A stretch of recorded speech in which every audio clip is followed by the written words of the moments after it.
How can you use energy medicine to heal your life? Welcome back to another episode of the Mental Health Break.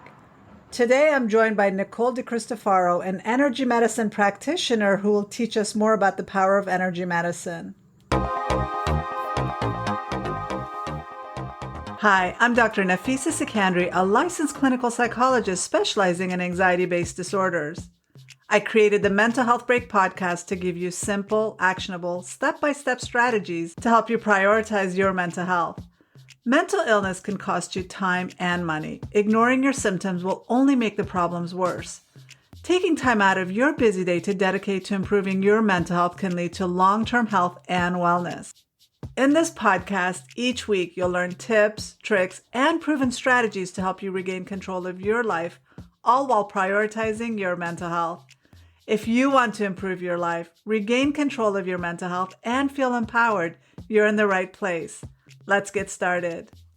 Today's episode is brought to you by the Transforming Anxiety course, an online, self-paced anxiety course to help you manage and control your anxiety from the comfort, privacy, and convenience of your own home. Learn how to transform your anxiety in just 6 short weeks. Course registration is now open. To learn more, visit transforminganxiety.com/course. Today, I'm joined by Nicole DiCristofaro, an energy medicine practitioner and spiritual counselor. Let me briefly introduce her before I bring her on. Nicole DiCristofaro helps spiritually curious women tap into their spiritual superpowers using energy medicine and Western shamanism so that they feel more connected, centered, and confident every day. Nicole is trained in the art and science of energy medicine with a master's certification in intuition medicine. Her new approach to intuition development and self-healing combines ancient wisdom and modern science, the intuition mastery method. So welcome, Nicole. So good to have you here with us today. Thank you. I'm so happy to be here. So I did a little brief intro about you, about your work. So can you tell us a little bit more about your work and how you got interested in energy medicine? Of course, yes. I'll make this brief because it can be a long story. I had a mother who was diagnosed with cancer, and I really dove in to all things alternative holistic healing. And I started to dabble in the healing arts and also nutrition and health and wellness. So that was kind of what started it. And my mother did pass from cancer in 2008, but I really feel that it was a gift that I had that experience and that opportunity, because it did lead me on my path to where I am now as an intuition medicine practitioner, which is an energy medicine practitioner. It's a specialized certification. And I've always been very passionate, though, about what can I do to have optimal health and how can we practice self-healing. Wow. I'm sorry to hear about your mom, but that's really an interesting path to getting into energy medicine. So I myself am new to energy medicine. This isn't something that I feel like a lot of my patients don't know about energy medicine either, although I try to educate them in my courses and in my sessions. But like I said, I'm new and I'm dabbling in it and I don't have a lot of information. So can you explain to us what energy medicine is and why it's called energy medicine? Sure. So energy medicine is an umbrella term, and it can include practices like acupuncture, Reiki, different healing modalities. I was trained in intuition medicine. So we study the science of energy, and it's using Western shamanism and spiritual methodology of treating disease and promoting health and healing, combining the Western scientific insights. So we are looking at the science and the energetic nature of atoms and molecules making up the body, just incorporated, though, with ancient observations of the body's unique life energy systems that are the critical aspects of healthy human functioning. There's a lot to, explaining energy medicine. But if you look at practices in traditional Chinese medicine, they talk about chi, and I call it your life force energy. So when we all are made of energy, right? We're frozen light. And when we have ailments and illnesses, there can be a energetic or spiritual causation of that illness or ailment. So energy medicine looks to treat the cause and not just necessarily the symptoms. Wow, that's interesting. I like that, frozen light. And a lot of people have used acupuncture. They've used Chinese medicine. I myself am new to Qigong. I love that. And I love that. even yoga is considered part of the whole balancing our energies, right? Yes. So since energy medicine as a word is pretty new, the other concepts have been around. Some of them would say 5,000 years with the Chinese medicine, right? Yes. So how can we use in the Western model, how can we use energy medicine? Since this is a mental health podcast, how can we use energy medicine to balance ourselves out mentally and physically? Great question. So a lot of what has been researched in what are the causations of mental illness. A lot of times there's a disconnect from our human and our spiritual self. And that can happen for many reasons, but most likely it's some sort of trauma that has happened in either an early childhood. It even can be your current life. It could be something from a past life. It's very nuanced. However, there's usually some kind of disassociation, disconnection. And when your spiritual energy isn't fully embodied, it can cause your human self to go into anxiety, depression, have all of those experiences associated with mental illness. My husband has been diagnosed with bipolar disorder, for example, and he always believed this was something he inherited from his mother, who was undiagnosed, but he now, can see the similarities. And, we had lengthy talks about it. And I do feel that because his life had so much trauma, especially as an early young man. I mean, he walked in on his mother wanting to commit suicide, like attempting to commit suicide. And he's okay with me sharing this, by the way. He's a mental health advocate as well. So he talks about this, but that's a lot for an 8-year-old. And it can really impact your emotional, physical, spiritual self. And I feel that that's a big causation. There could be so many others, but a big part is this disconnection from who you are as a spirit, that higher self. Now, in Western culture, we focus mostly on the body. We don't especially the medicine part of it doesn't really incorporate, even in psychology, doesn't really incorporate the spiritual aspect of it. But I love the saying that we are spiritual beings having a human experience instead of being humans having a spiritual experience, or we are a soul having a body instead of a body having a soul.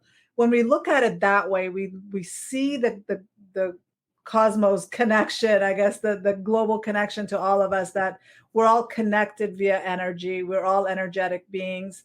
And that in terms of psychology, when we undergo trauma, there are parts of us that shut down. And in the Eastern philosophy, that's the chi that doesn't get, that's not flowing, right? There's a blockage. Yes. Where acupuncture points open those up. And I know that, I use a lot of tapping, emotional freedom technique to kind of unblock those points. There's EMDR, the eye movement reprocessing techniques. So what are some techniques that really work for, in terms of what you're doing? You said you were a spiritual intuition specialist, right? Intuition medicine. Intuition medicine, right? Yes. So one of the biggest things that I feel is so profound and so amazing is really learning how to ground yourself in your body, like a spiritual being grounded in the human form, because that creates that sense of safety, I'm okay. Whatever happens, we got this. It provides that source of support that I think a lot of people, life is scary. Life has a lot of things that happen and challenges. So the first thing is I always look at and scan somebody's grounding and see if they're even if they're like not even fully in their body, are they attempting to get grounded? And this is a visualization process. You don't have to go outside and be barefoot or hug a tree to do this. It was taught to me through visualization because energy follows your thoughts and intentions. So I like to help reconnect the spirit and the body and then practice getting grounded and feeling safe here in physical form. Because we like to, I think one of the misconceptions I had was that our spiritual selves were these like God-like energies that were perfect, but they have their own transformation and growth, and they go through, that's why they're here, right? To learn, to grow, to evolve. So we also have to protect, keep our spirit safe in this body. And if there's a lot of trauma happening around us or things don't feel safe, guess that's going to be very challenging. So that's my first thing, is to really work on grounding. And there actually is a lot of science about the healing of grounding. I don't know if you've heard of the book Earthing. They also made a movie called Earthing, the movie. And there's a lot of healing that they've researched, documented, that when we actually connect with the Earth's electromagnetic frequency, even if we're just doing it through like closing our eyes and imagining it can be a healing process in our body, and it helps us be connected. That's so fascinating. I'm actually reading the book Earthing right now. Fabulous. And just recently got introduced to it because it's a confusing term for me. For a long time, getting grounded was for anxiety, where you're breathing and getting back into your body. And then now hearing this other term of actually being barefoot outside, or even getting the energy from a tree or from being outside and seeing the blue light and seeing the green, and that has an impact on our body and our emotions, but also absorbing, like you said, the Earth's energy really helps us diffuse all the positive ions that we're collecting throughout the day from all the electronics in our room and our offices. We need to find a way to discharge that, whether that's through shaking or through qigong or through tapping or through being barefoot. So that's a whole nother world that's just recently opened up to me. And that's why I found your bio and your work so interesting, and how we can use that. So you did bring up that the earthing, that we do need to be barefoot. And we're one of the whole basis of the book Earthing, or his research, is that because of the rubber shoes that we're wearing, or the plastic soles that we have, and then we drive in our cars, we live in our high-rise apartments, we work in buildings that are above ground, we are disconnected from the ground, right? And that's going to cause inflammation, mental illness. So what are your experiences, and what have you noticed in terms of all that? Because we are having major issues right now, health-wise. Yes. What are some things that people can do, just small little steps that they can change in their lives so that they can be more connected and more grounded in their lives? Sure. Thank you. That's a great question. And yes, that's why I love teaching or sharing about grounding, because it is so impactful to your overall well-being. So I live in a high-rise building, and I am not, near the ground. And I can close my eyes, though, and imagine a place in nature where I feel very connected and where it feels very soothing and safe. And I imagine that I'm there. And what I do is I let my body kind of meld into the gravitational pull of the earth. I just imagine that there's this, we don't notice gravity, but it's happening all the time.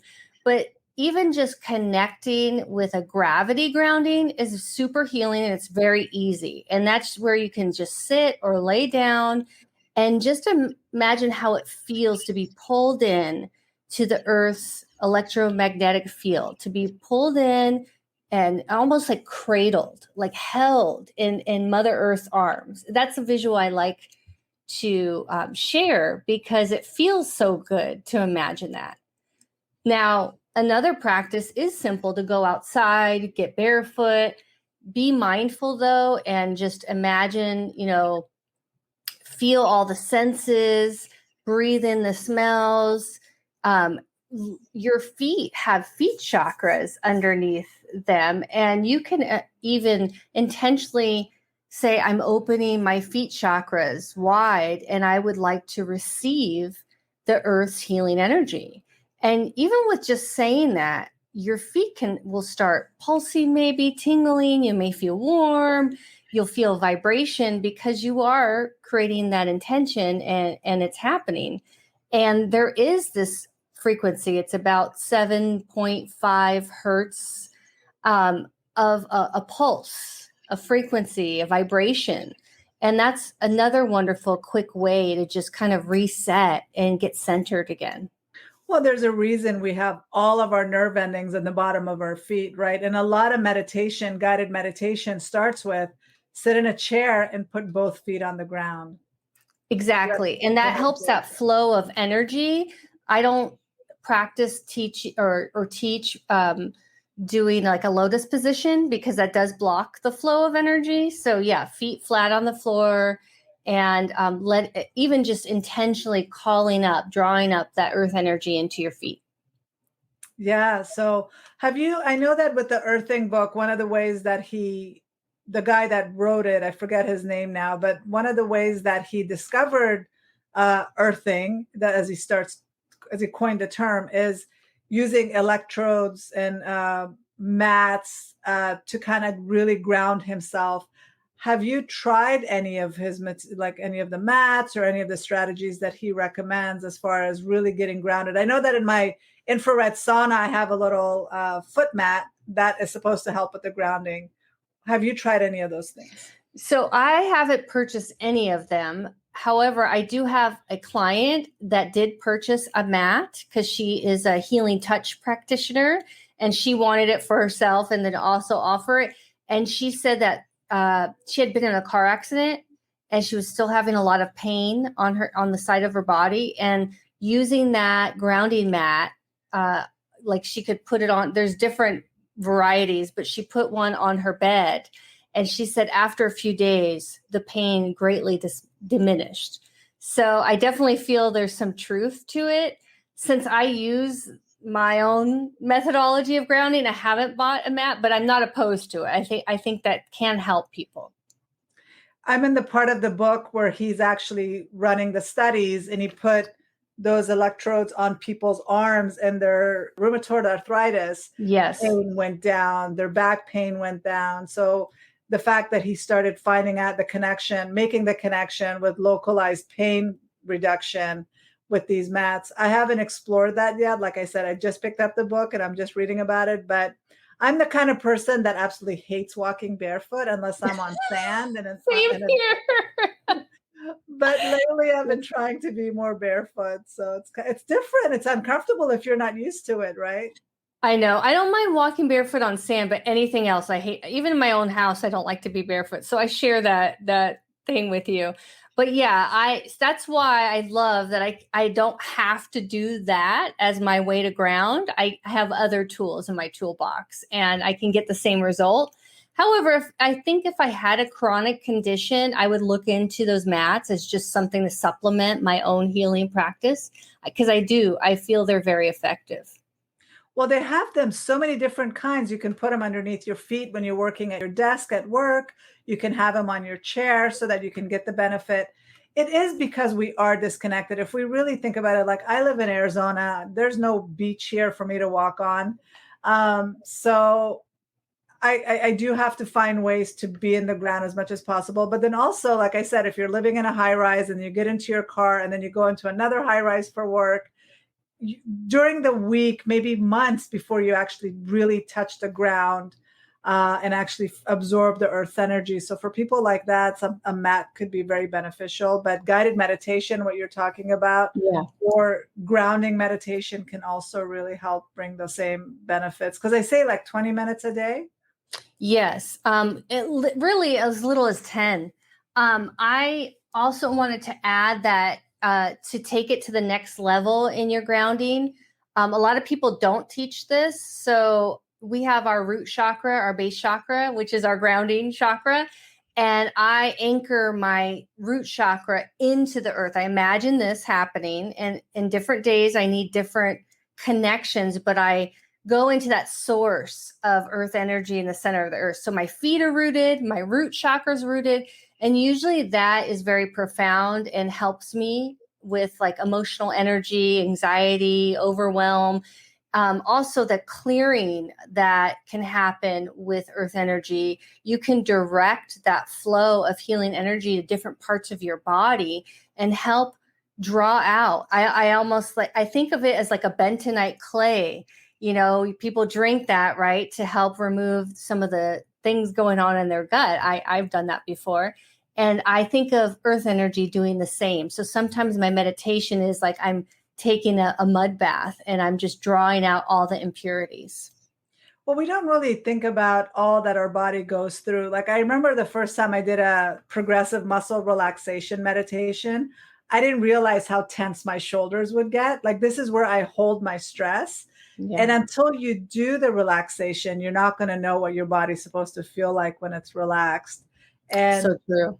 and a lot of people don't understand, like chakras, there's a religious connotation to it, but when you take the religion out of it and just focus on energy and balancing our energy, we always talk about, oh, I have no energy, or I'm so out of Right. energy, or I'm so depleted today. We use that language without really connecting it to energy medicine, right? That's very, very true. I know, I tend to think, what do we think this energy comes from? What is it made of? If you don't really understand, then do you think that you're given a certain cup each day and that's it? That's all you get? But yeah, it can be regenerated. Well, for a lot of people, that cup is a cup of coffee, right? Yes. Yes. Or Red They, Bull or whatever else right. they're doing. And they feel like they can't function unless they take their cup of energy every morning. But really, it can be cultivated. We can actually make our own energy. And Yes. it's about grounding ourselves. And that's what interested me about Qigong is that there were stories about these warriors and these old women practicing enough Qigong to generate enough energy to fight people off, to be basically indestructible almost. I know we're not taught that kind of qigong, but it has that potential because if you're practicing something every single day, you are cultivating and you're bringing in that energy. So, um, but have you noticed? I'm speaking of qigong. I know I when I learned about it, I became really obsessive and I started doing a lot of research. And they have videos on YouTube on how energy medicine like Reiki and Qigong have been used to shrink tumors, to Yes. create health. And I know even if you've never done Qigong, I'm sure you've been to a Chinatown somewhere to see people practicing Tai Chi and Qigong in the park early in the morning.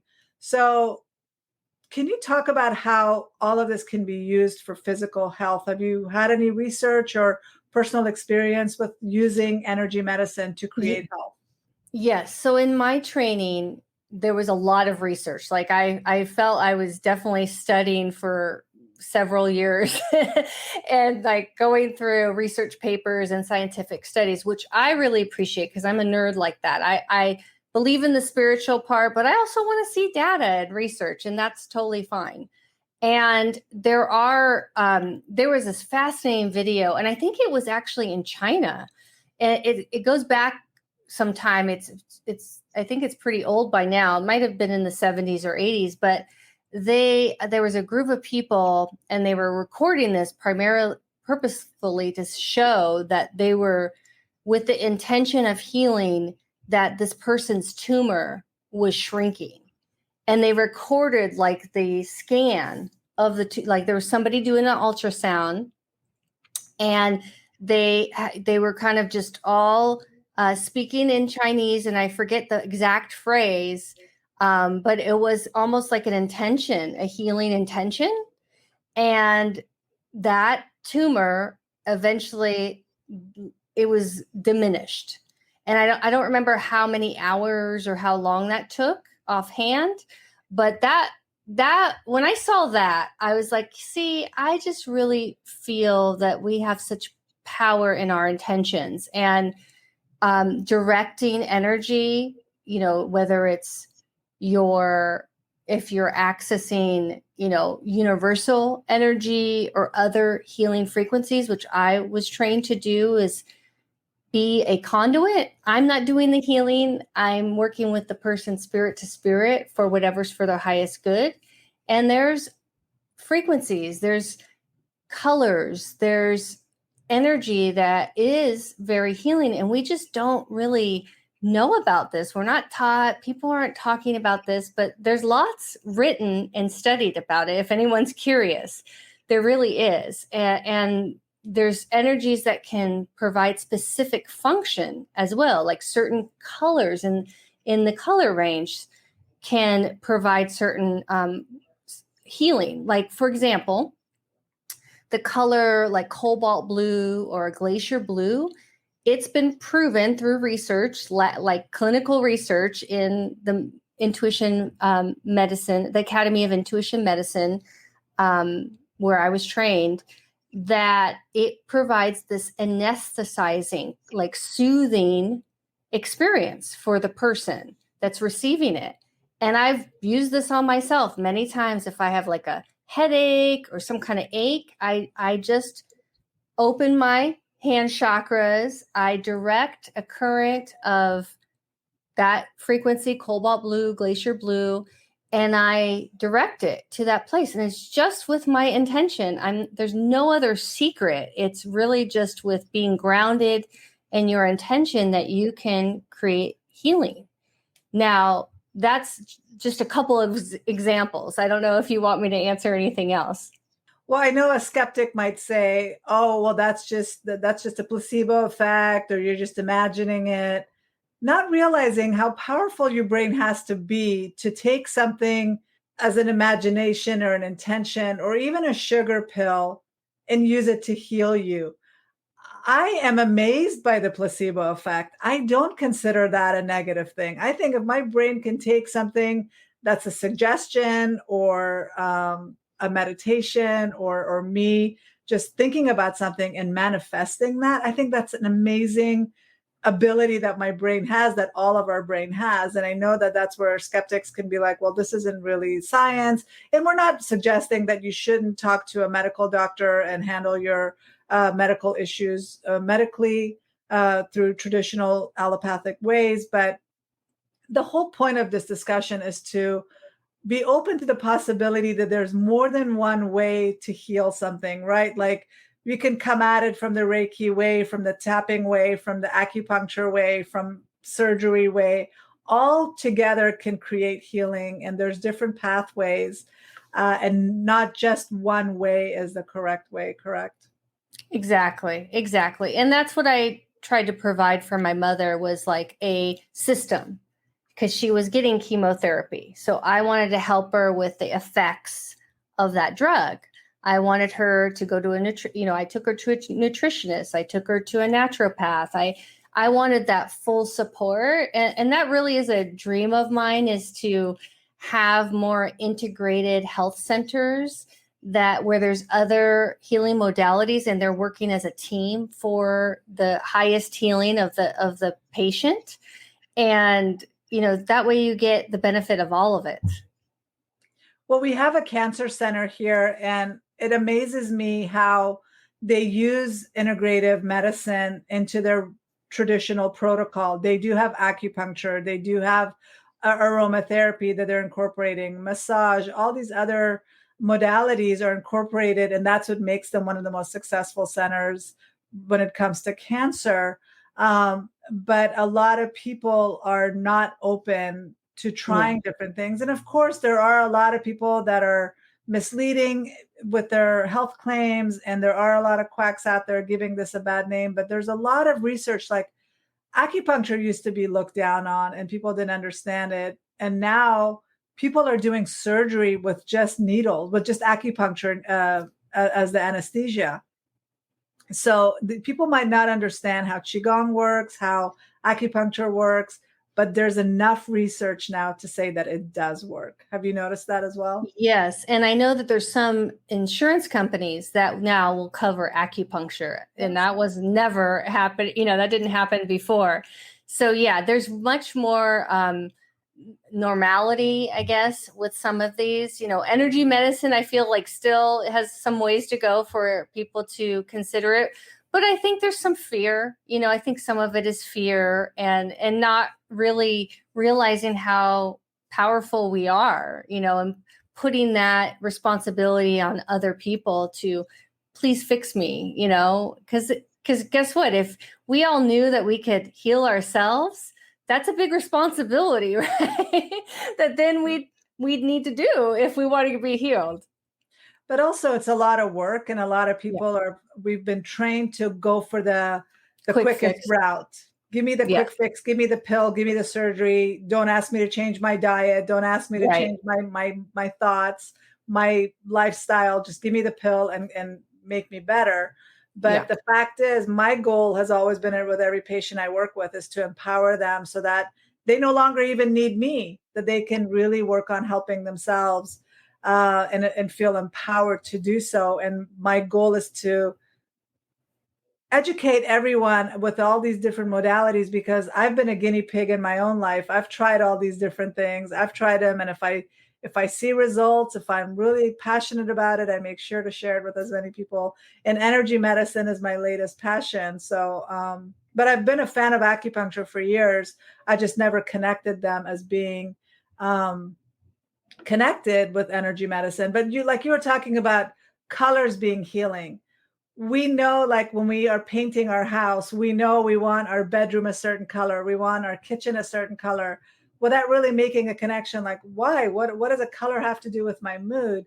But there's been research to say certain colors will increase fighting in a house. Yes. Red sometimes in the bedroom it could spice things up, but it can also increase emotions. So if you're feeling angry, it can make it, intensified. Yes.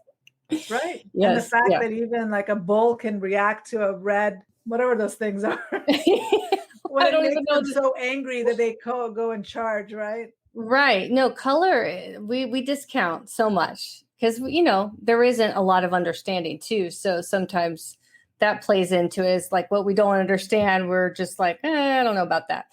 But color, I use a lot of color in my work. And I find like certain days I need certain colors, and certain, emotions need certain colors. So it's, creating a dictionary for yourself of like, hey, when I have pink energy around me, I feel really good. Like it brings out joy. Well, great. Incorporate more pink in your life. Wear pink, put pink around your desk or in your bedroom. So yeah, I love using color. When it comes to food, I mean, I know we're supposed to eat from the rainbow, there's color involved there, but food also has energy. Have you found the connection between energy medicine, and then do you recommend certain foods for creating energy or calming energy? Do you ever deal with that? I don't personally go into that. However, you can use your body's truth teller to tell you this supplement is aligned with you. This food is maybe not aligned with you. Much like people do in kinesiology with muscle testing, you can use your psychometry. So again, your hand chakras, where you can detect energy and sense the vibration. That was something that, I learned was, you're going down as my mentor shared in the academy, if you're ever in the supplement aisle and you need to get a vitamin C, but there's like 100 vitamin C's and you don't know which one would be the right one for you, you can use your hands to detect like a frequency, a vibration. And, people might think you're weird in the store, but who cares? You could tell them to try it out too. But if you feel like maybe a strong pulse or sensation, take that bottle, put it there, then put another bottle, and then, kind of see which one feels more aligned for you. And you can do the same with foods. It's so personal with foods. So for example, I know I feel better when I don't eat meat or poultry or pork. I feel better with fish and a vegetarian diet. But everyone's different. Some people feel energized if they eat red meat. Me, I feel weighted down and heavy, and my body tries to process it, and it just sits there. So it really is personal. Like, I feel like your own energy signature might have a different need than other people. I feel like the more we practice and be in touch with our own body, the more in tune we can be when we put a bottle next to our hand and see if that energy is there. Like, even when I'm teaching my patients about Qigong and just moving your hand back and forth and just slowly doing that until you feel that cushion of energy between your hands, that takes a while. You're not going to get it initially because we're always so distracted. Yes. And like you were saying, people think we're weird by doing that in a grocery store. People might think we're weird having this conversation. Right? Yes. Yes. And I'm okay being a weirdo. I don't care. Right. I mean, some of the things that I was talking about even 20 years ago, now they're becoming more mainstream. Like, people were wondering what the heck I was doing getting acupuncture. They didn't understand it. They didn't, because I was diagnosed with endometriosis when I was 26, and I didn't have insurance. So for a year, I kind of had to do what I needed to do because I couldn't afford surgery. I was a student. I didn't have insurance, and there's no way I could have afforded surgery. So I went to the store and I bought a bunch of herbs and I started drinking those teas. I started doing acupuncture. I started doing meditation, cleaned out my lifestyle, cleaned out my diet. And I was able to keep that cyst from bursting and damaging my body. So I became a believer. Like I said, I've been my own guinea pig and I've been trying these different things. And then since then, I've recommended acupuncture to family members. One of my uncles actually got acupuncture, and he's like, people were accusing me of having an affair afterwards because I felt so good. So he felt so young and happy and vibrant. Everybody's like, what are you doing? What's up with that? Suspicious. Yeah.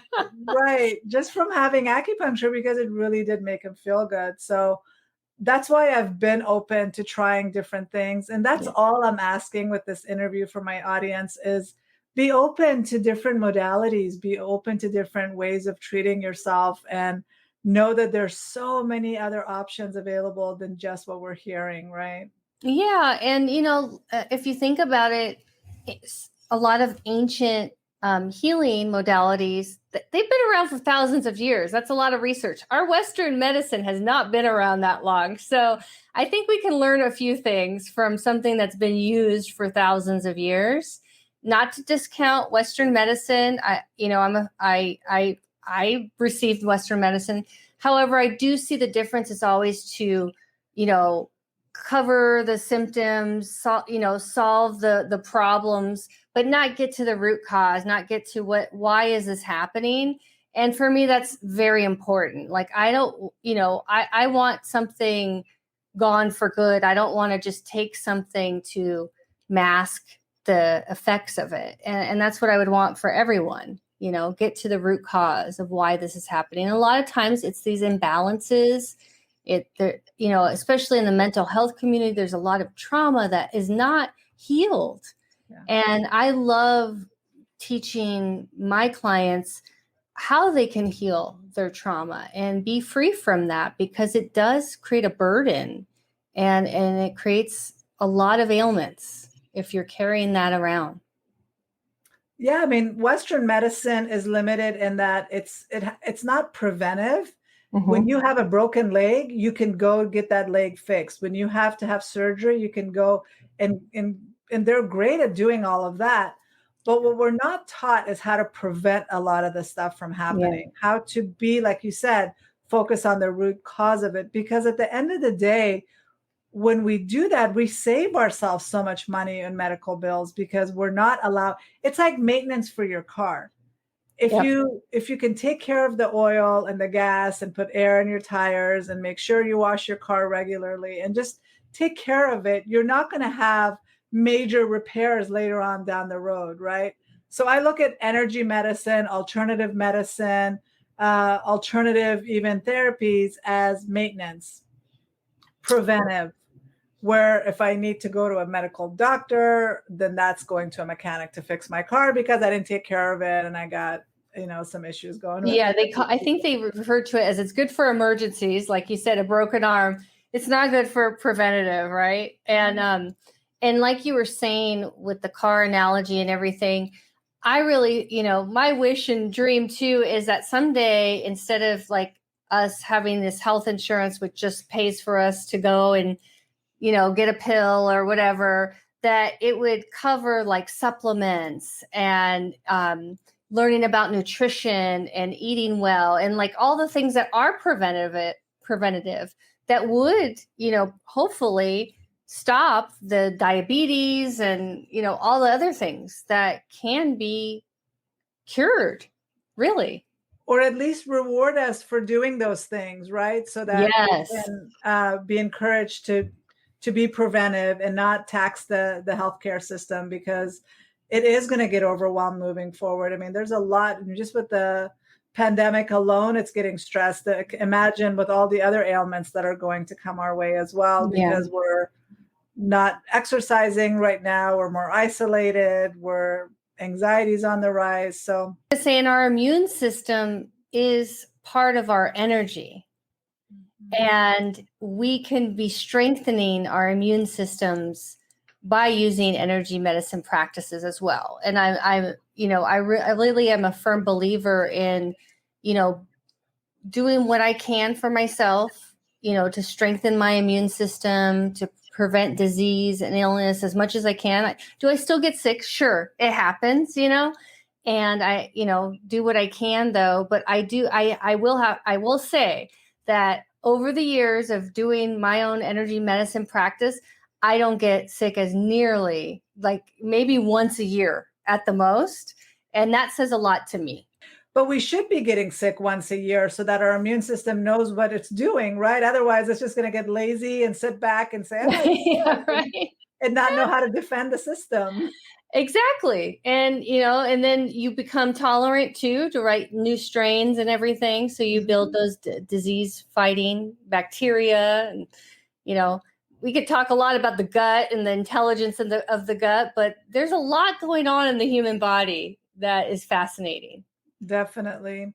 So knowing what you know now about energy medicine and self-care and everything that we just talked about, what advice would you have for your younger self about all of this?